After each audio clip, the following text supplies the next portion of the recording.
Bonjour et bienvenue sur Africa 24 dans cette nouvelle édition du Morning News. Voici les titres. L'Algérie qui dénonce une forme d'ingérence dans ses affaires intérieures, rappelle son ambassadeur à Paris, décision qui fait suite aux déclarations attribuées au président français Emmanuel Macron, évoquant notamment un système politico-militaire au pouvoir en Algérie.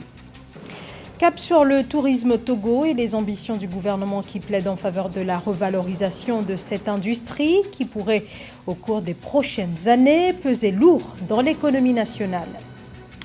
Si l'Afrique n'est responsable que de 3,8% des émissions totales de gaz à effet de serre, le continent subit de plein fouet les effets dévastateurs du changement climatique. Gros plan à suivre dans ce journal. Mais avant de développer ces titres, d'abord cet entretien samedi entre le président tunisien Kais Saied et son homologue français Emmanuel Macron. Entretien dans lequel le président tunisien dit regretter la décision française de réduire le nombre de visas pour les ressortissants du Maghreb. La France a annoncé le 28 septembre la baisse du nombre de visas accordés aux ressortissants du Maroc, de l'Algérie et de la Tunisie. Selon l'Élysée, cette mesure de rétorsion vise à contrer le refus de ces pays à délivrer les laissez-passer consulaires nécessaires au retour des immigrés refoulés de France. L'Algérie a décidé samedi de rappeler pour consultation Mohamed Antar Daoud, son ambassadeur à Paris. L'Algérie a justifié ce rappel par son rejet de toute ingérence dans ses affaires intérieures. Alger déplore des propos tenus par le président français Emmanuel Macron, le chef de l'État, considérant que l'Algérie s'est construite, dit-il, sur une rente mémorielle entretenue par un système politico-militaire. Joël Ballot. Dans un bref communiqué de la présidence algérienne, le gouvernement a annoncé le retrait de son ambassadeur de France. Cette décision fait suite aux propos non démentis du président français Emmanuel Macron, rapportés par les médias français et algériens, selon lesquels l'Algérie serait régie depuis son indépendance par un système politico-militaire qui s'est construit sur une rente mémorielle. Face à la situation particulièrement inadmissible infligée par ces propos attribués nommément au président de la République française, le président Abdelmadjid Tebboune a décidé de rappeler immédiatement son ambassadeur. L'Algérie exprime son rejet catégorique de l'ingérence inadmissible dans ses affaires intérieures que constituent les dits propos.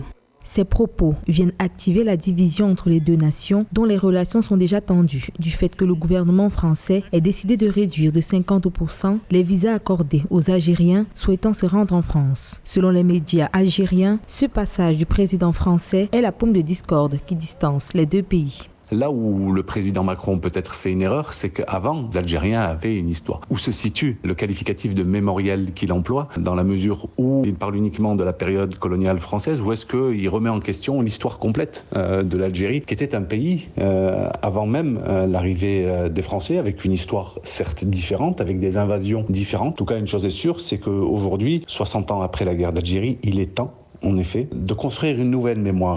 Pour le gouvernement algérien, le rappel de son ambassadeur pour des consultations était nécessaire. Il se devait d'exprimer son rejet catégorique face à l'ingérence inadmissible du gouvernement français dans ses affaires intérieures.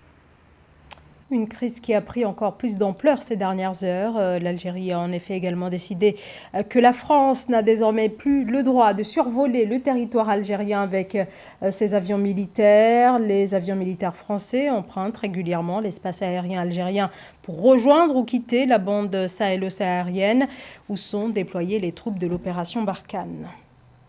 La tension persiste toujours au Soudan, quelques jours après la tentative de coup d'État le 21 septembre dernier.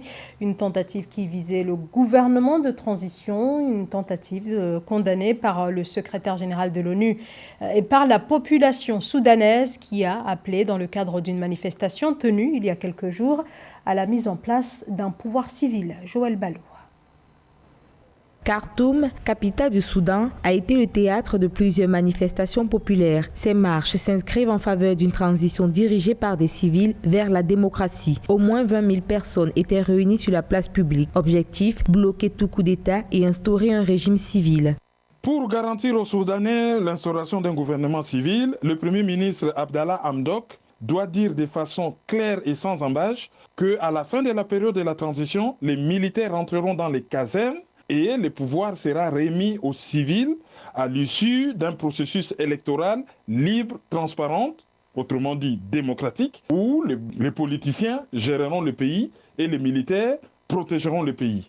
Au cours des échanges survenus le 30 septembre 2021, soutenus par les forces de la liberté et du changement, les forces de l'ordre n'ont pas manqué de disperser les mouvements de foule à coups de gaz lacrymogène. Une réponse qui crée une nouvelle crise avec les forces de sécurité soudanaises. Le Premier ministre doit organiser un dialogue avec les différentes forces politiques, lequel dialogue va garantir l'issue de la période de transition et surtout garantir que le pouvoir sera transmis aux politiciens, autrement dit aux civils. La deuxième des choses que le Premier ministre doit faire, c'est de lutter efficacement contre la crise économique qui a conduit à la chute du pouvoir du président Omar el-Béchir, laquelle crise économique devient une espèce de carburant pour exacerber les tensions et énerver un peu plus la population. En rappel, le premier ministre du gouvernement de transition soudanais, Abdallah Hamdok, a déclaré aux Nations Unies que la tenue d'élections libres à la fin de la période de transition est de la plus haute importance. Sa mise en place va permettre au peuple soudanais de choisir le gouvernement de son choix. Le 27 septembre dernier marquait la Journée mondiale du tourisme, une journée célébrée chaque année afin de permettre de mieux connaître mondialement la valeur du tourisme sur les plans social, culturel, politique et économique, ainsi que la contribution du secteur à la réalisation des objectifs de développement durable. Amenedji.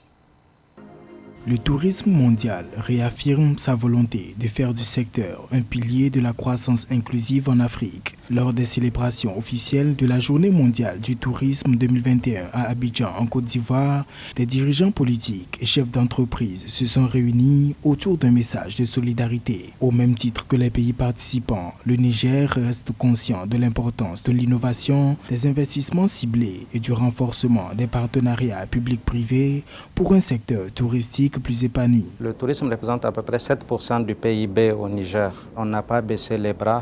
L'État a pris les mesures. On a vacciné en masse. Le Niger fait partie des quelques rares pays où vraiment le taux du Covid est le plus bas. On a su vraiment mettre les barrières et nous sommes en train donc de développer le tourisme intérieur et aussi le tourisme des conférences. L'amélioration de la situation sécuritaire au Sahel est un préalable au retour du tourisme. Pour rappel, la totalité du territoire nigérien, à l'exception de la capitale Niamey, a été classée en zone rouge par le Quai d'Orsay après une attaque le 9 août dans laquelle 6 Français ont trouvé la mort. Les risques avérés dans ces zones sont incompatibles avec le tourisme selon les observateurs. Mais les autorités du pays rassurent puisqu'elles estiment avoir consenti des efforts et investissements considérables sur le plan sécuritaire. Pour le côté sécuritaire, nous ne sommes pas les seuls. Il y a plusieurs pays qui sont dans notre cas, surtout les pays du Sahel. Donc nous avons su renforcer la sécurité et nous avons choisi certaines zones les plus sûres où vraiment on a investi beaucoup là-dessus et que les touristes peuvent aller en toute liberté, en toute sécurité, les visiter. En 2006, les seules arrivées de touristes comptabilisées à l'aéroport international d'Agadez, environ 5000 personnes, auraient rapporté près de 9 milliards de francs CFA à l'économie locale. Des résultats qui auraient pu être plus importants avec un investissement et la promotion du secteur plus prononcée dans d'autres régions du Niger. La question de la diversification de l'économie, une nouvelle fois relancée au Nigeria. Le pays souhaite se tourner vers la production d'huile de palme afin de trouver de nouveaux débouchés budgétaires. Malgré ses richesses naturelles, en particulier du pétrole, l'économie du Nigeria connaît de nombreux travers. Pour rappel, le secteur pétrolier fournit 95% des recettes de change extérieures et près de 80% des recettes budgétaires. En marge du sommet du tourisme qui s'est tenu à Abidjan, Côte d'Ivoire, le Togo a présenté son plan national de développement, un projet structuré notamment autour de la revalorisation du secteur touristique, une industrie encore en deçà de ses capacités. C'est le constat du gouvernement qui ambitionne de faire du secteur l'un des principaux piliers de l'économie nationale au cours des prochaines années. Reportage signé Viviane Baoken avec les commentaires de Joël Ballot. Désireux de mettre en valeur son potentiel touristique et en tirer pleinement parti de ce secteur, le Togo a entamé de grandes réformes.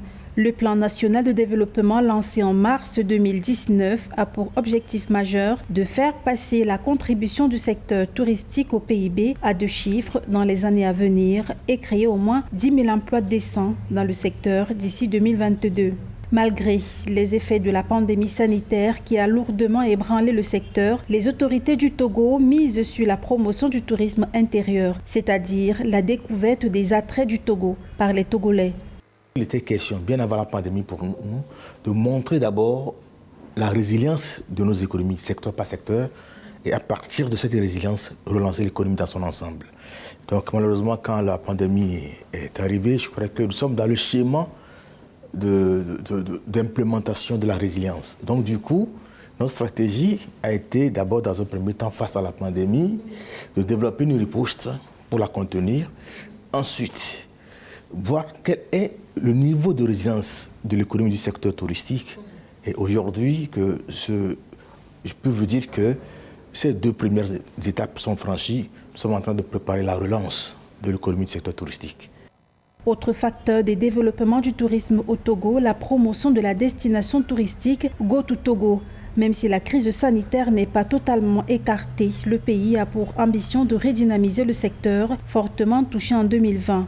À titre d'exemple, les arrivées de touristes en 2020 ont été fixées à près de 400 000 contre 900 000 en 2019, soit une baisse de 49,10%. Donc nous sommes en train de travailler aujourd'hui à disposer de statistiques fiables, avec des objectifs qui ont été fixés, des objectifs à court terme qui ont été fixés en termes de création d'emplois et en termes de contribution du secteur touristique au PIB. Mais j'avoue qu'aujourd'hui, il est inutile peut-être d'avancer ces objectifs, étant donné qu'avec la pandémie, nous serons amenés à revoir ces objectifs qui ont été fixés dès le départ. Donc du coup, ils ne sont pas d'actualité. Nous travaillons actuellement à mettre à jour les statistiques et je crois que de nouveaux objectifs aussi en termes de contribution au PIB et de contribution à la création de l'emploi seront fixés. Dans sa stratégie de favoriser le développement du secteur touristique, le Togo ambitionne de faire passer le nombre de visiteurs pour 100 habitants à 3,2 en 2015 contre 5 en 2022. S'agissant des prévisions de recettes touristiques, le pays mise sur des progressions de $520 en 2015 à près de $700 en 2022. Changement climatique en Afrique, des conséquences très différentes d'une région à l'autre. Les scientifiques s'attendent à ce que la fréquence et l'intensité des sécheresses s'accentuent dans plusieurs régions du continent, accentuant alors le départ des populations. Et face à l'urgence, l'Union africaine se dit engagée sur la question. Marie-Raphaël Antolo. La Commission de l'Union africaine s'engage dans la lutte contre les changements climatiques en Afrique. Cet engagement a été démontré à travers le lancement de l'initiative de mobilité climatique en Afrique. Cette mesure, d'après l'institution, vise à aider le continent africain à connecter le potentiel de la mobilité dans le contexte de la crise climatique, ainsi qu'à faire face aux déplacements et migrations forcées par le climat. Les effets désastreux du changement climatique ont un impact sur les milieux urbains et ruraux, tout autant que sur l'économie mondiale, sans oublier leur influence sur les flux migratoires. L'intensité et la croissance de ces phénomènes météorologiques extrêmes, l'élévation du niveau de la mer et la température deviennent des facteurs qui impactent de plus en plus les déplacements à la suite, n'est-ce pas, des catastrophes. Les régions d'Afrique de l'Est, de l'Ouest, du centre et même du sud sont ainsi gravement menacées par les tempêtes intenses, les inondations et l'élévation, n'est-ce pas, anormale des températures. D'après la vice-présidente de la Commission de l'Union africaine, le lancement d'une telle initiative intervient à un moment où la responsabilité partagée n'est plus un choix, mais une philosophie centrale de la gouvernance des affaires mondiales. L'initiative de mobilité climatique en Afrique permettra de façonner l'avenir climatique du continent et d'appeler tous les partenaires à renforcer la résilience des populations mobiles face aux conditions climatiques. La mise en œuvre des mesures régionales par l'Union africaine pour faire face aux migrations induites par le climat, aux réinstallations planifiées, aux déplacements liés aux catastrophes, est essentielle pour la suivi des groupes de population touchés. Pour cette raison, les gouvernements se doivent de porter une attention particulière à la protection et à la préservation des forêts africaines, au reboisement des régions sahéliennes et désertiques. Pour l'Union africaine, cette initiative de mobilité climatique va favoriser la stratégie sur le changement climatique. La stratégie vise à renforcer la cohérence du continent dans la lutte contre le changement climatique. Notons par ailleurs que cette initiative est lancée en partenariat avec le Programme des Nations Unies pour le développement, la Banque mondiale, la Convention cadre des Nations Unies sur les changements climatiques et l'Organisation internationale pour les migrations. C'est la fin de ce journal. Merci à vous de nous avoir suivis. Dans un instant, une nouvelle édition de l'actualité sur Africa 24.